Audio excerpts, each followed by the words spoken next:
Hey everybody, this is Mr. McKee with NOS 130. I wanted to do a quick review for the quiz tomorrow morning on February 8th. I gave you guys the study sheet and I'm going to get that up right now so I can just go through it with you. Alright, first thing, doing a clean installation of Server 2012. You need to know that that's the simplest way to deploy Windows Server 2012 R2 on a bare metal computer, not on a virtual machine like we have set up in the classroom.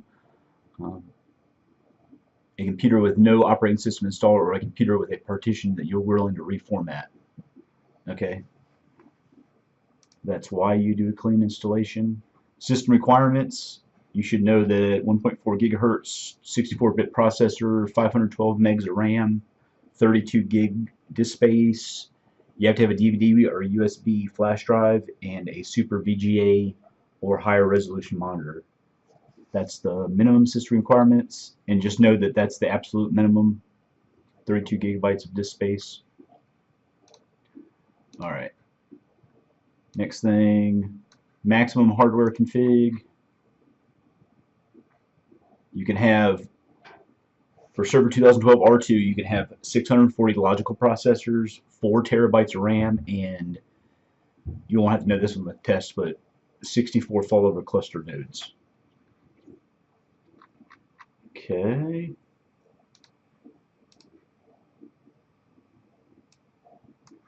Alright, features on demand. Let me get down to that real quick.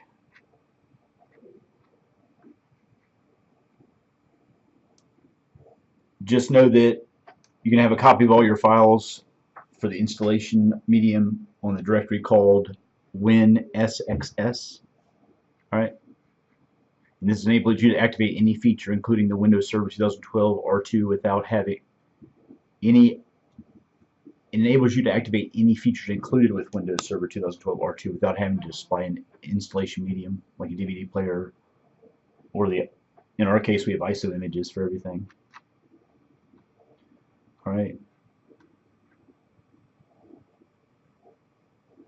And if you guys are looking at it, actually I'll save that for the test. Alright, you can either migrate to Server 2012, you can upgrade to 2012. You should know the differences. Alright. Let me look through here. How to prepare for an upgrade, page 12.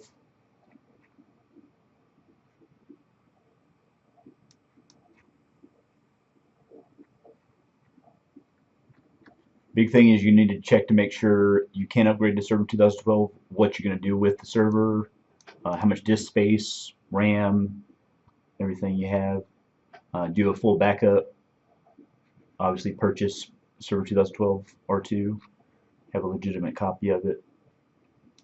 Okay. Let's see. Know your command tools. Now I'm going to show you guys this. Alright, so just know I'm in PowerShell right now. Okay, if I wanted to go to the command line, type in CMD, I'm in the command line. Alright, go back to PowerShell, back to PowerShell. Okay, when you're in PowerShell, probably the first thing you're going to do, new installation, sconfig. Here's where I can change all my change my work group name, computer name, add a local administrator, do things like that. Change network settings. Okay, everything's done from sconfig. Type 15 to go back to PowerShell. Just know for a fact that you're in PowerShell by seeing the PS in front of the directory. Okay. Let's see. You can type in $PS version table, and that gives you the version. This is not the most updated version, it's only 4.0. But just know where to find that and know what the version is. All versions should be the same. Okay, as long as you're in 2012.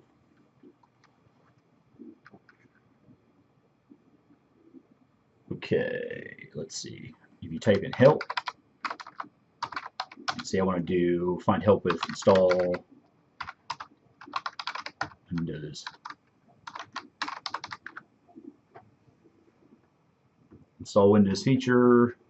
Here's all the stuff about it. All right, how to install one or more roles. All right, you got more. You can hit spacebar or enter. All right. Remember, you can use history. I can up arrow. Okay.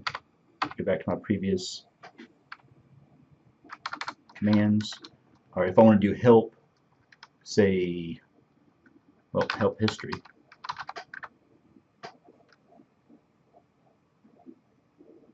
Get history.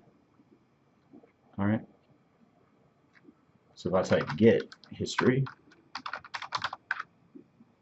all right. Well, that's neat. Okay. I've typed in sconfig, PowerShell version, help install Windows feature, help history. All right. So when you're typing in get, you're actually you want the screen to show you, or PowerShell to show you what you're looking at. If I want to do get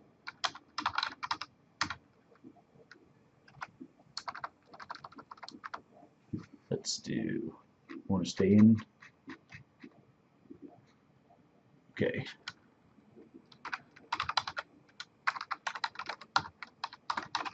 Should be able to do get Windows feature. Okay. I'm either going to have you do this command, or I'm going to have you look through here and find out what roles or services are currently installed or available. All right.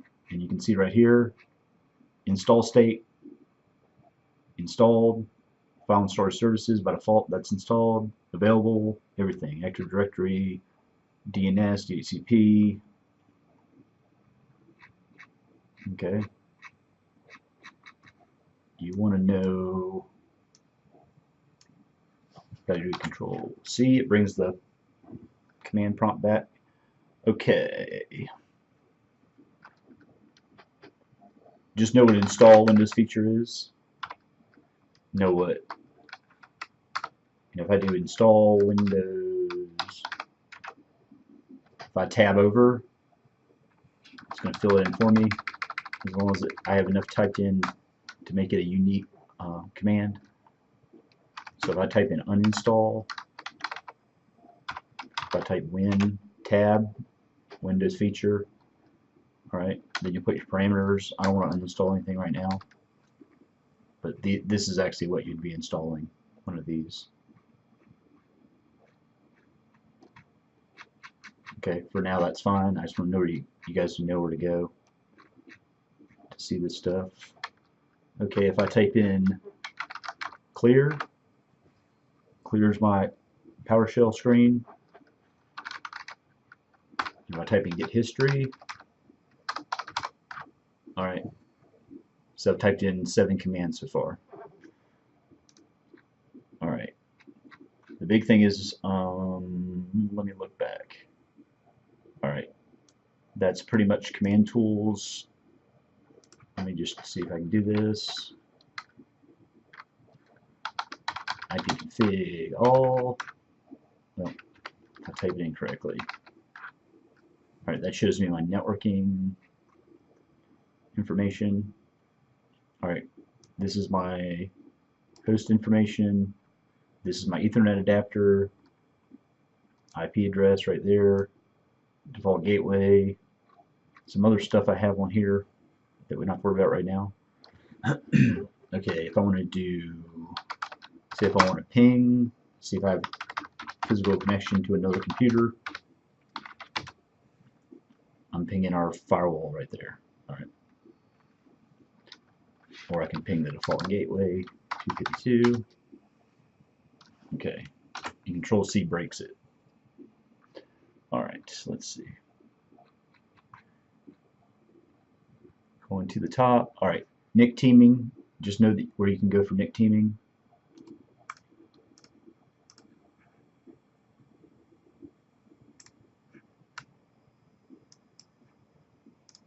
Alright, if I click on local server,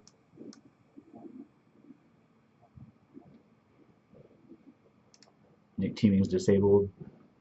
I can enable it, but since I only have one network Ethernet adapter, I can't do that right now. Okay. And just remember also, since we're using VMware, I'll have to actually add some Ethernet adapters for you guys. Alright, so I'm going to go ahead and pause the video and add an Ethernet adapter so you can see it pop up, and I'll be right back. Alright, so I just added another Ethernet adapter through vSphere server, and my two Ethernet adapters are showing up. Okay, if I want to do a NIC team, see if I want to do NIC team 1, something like that, add both these together. It'll combine both Ethernet adapters together. Matter of fact, on the server, I'm getting ready to do it. I'll have 8 network cards NIC team together. And don't, for right now, don't worry about the errors. I'm just doing it to show you guys. Alright, I haven't even restarted the virtual machine yet. Alright, so looking over here, here's my NIC team set up. Alright.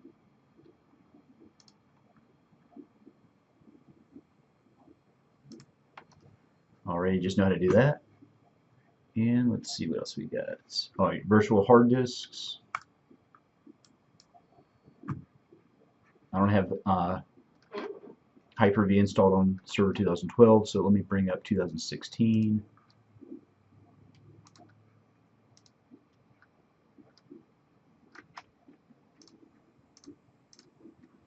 Alright, hang on 1 second, I'm in the middle of installing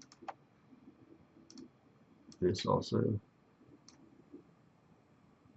Okay.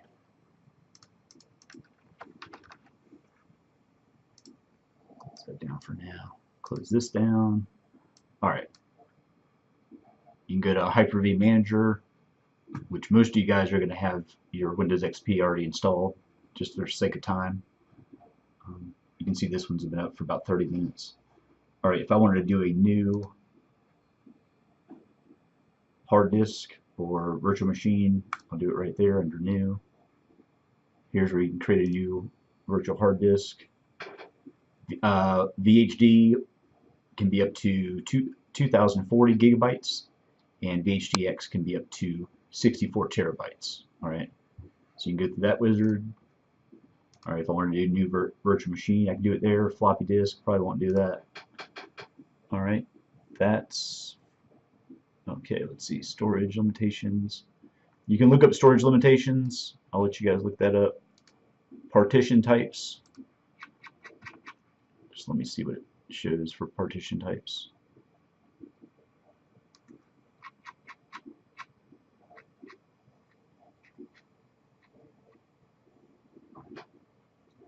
Alright, just know what MBR stands for, GPT.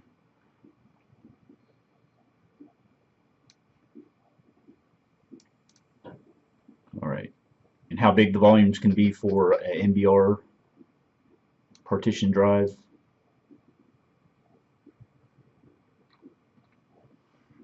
Let's see, what else? Alright. Alright, disk types. Now, for the disk types, you want to go back to, everybody should have a console on server 2012. Disk management. What you guys will need to do is, see, I have one physical disk, 2 physical disks. We created these 2 partitions, and now I'm actually going to shrink this partition. And I'll pick the defaults, shrink that down. Alright, make me a new simple volume. Pick the defaults, make it a Z drive. Alright. NTFS partition, you're going to label this 2.8 for the quiz. Alright, perform quick format, that's fine.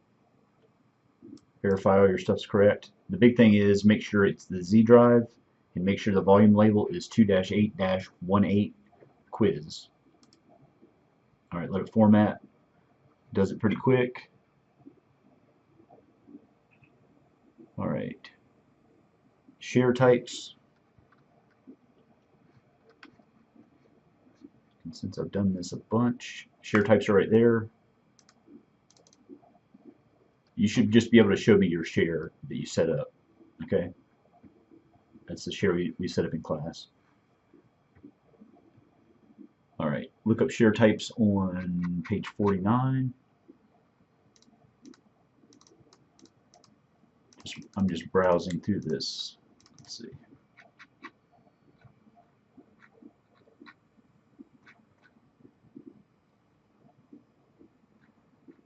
Just know the type of share that I told you guys we'd be using. Pretty much the only one we'd be using. And the one you don't use for like a Linux machine, it's a different type. I'll let you guys look that up. You just know the difference. Alright.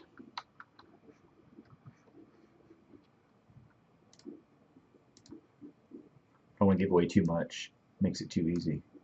Alright, permissions. You know how to set permissions. Say for this folder.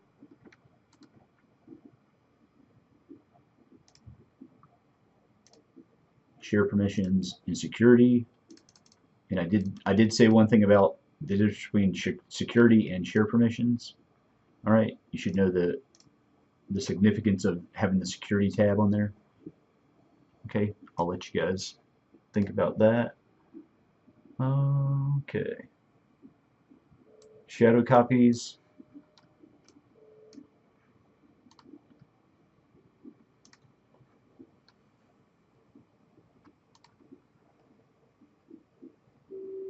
Configure shadow copies right there. We have one that's set up. How many standard per day you set up? How much drive space do you need to set up shadow copies?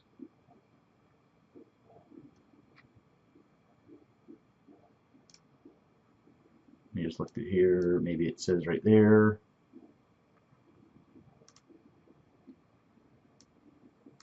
Alright. When's the last time the shadow copy was run? It actually shows you how many shares it has. That's pretty cool. Alright. Cancel out of that. Okay, disk quotas.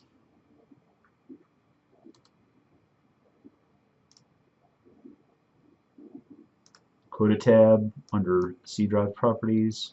This is where you can set up quotas. Okay. You can set up quotas, logged events.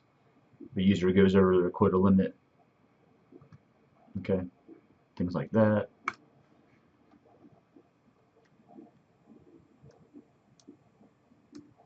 Alright, printer. Alright, we got print services installed. I like going over here a little bit better. Print management. Alright, all printers. Alright, by default, this XPS document writer printer is set up. Alright. Print servers, that's our computer right now. Alright, we don't have any printers set up. No physical printers, that's fine. Just know where to go to find this. Print management. Alright. Know how to change the name of your computer or server, which you can go to click on it right there. More than likely you're going to do sconfig. If I want to change my printer name, I'll go to 2. And let's say I want to name it, I'll just do JAA. Sorry, 2012 X1. Alright, changed it. You got to restart it. Restart now. I'm not going to do that right now. That's how you do it. Okay. And I think that's it. So some of the tests will be written questions, and some of the tests will be actually go into these different places I just showed you on this video and actually finding information. Alright, thanks for watching.